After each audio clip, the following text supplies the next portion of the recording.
How do you feel when the family member calls you and gives you information like that? Because sometimes it can put us like in a difficult position. I'm glad you asked that. In TFP, even though we're based on psychoanalytic concepts and techniques, we are more open to contact with other persons in the patient's life.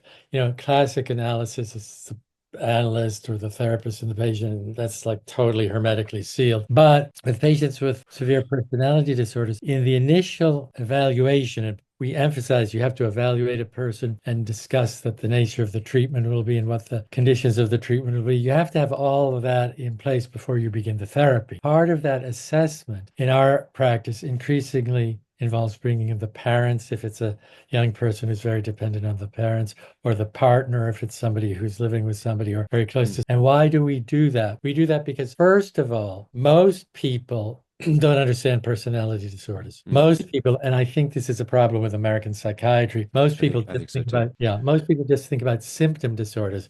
It's a depression, it's an anxiety disorder. So there's got to be a medication for it. Well, you can be depressed because of the way your mind works, not because your neurons aren't firing right. One of our steps of beginning treatment is, after our assessment, to have an open discussion with the patient about our diagnostic impression. If it is personality disorder, we say that, we explain it in simple English. We emphasize the new understanding of personality and personality disorders, that it centers around difficulties in the way one thinks about and feels about oneself and about others. That's in the alternative model of the DSM-5.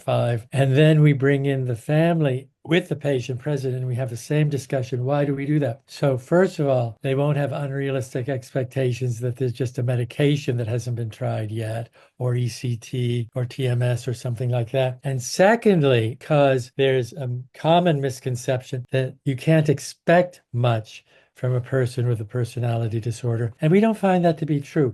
We think you can expect a lot, but I don't mean to say this in the sense of putting a burden on the patient, but opening the patient up to their potential so they don't see themselves as Mhm. medically disabled for the rest of their lives. Yes. They can Oh, get better, as many do.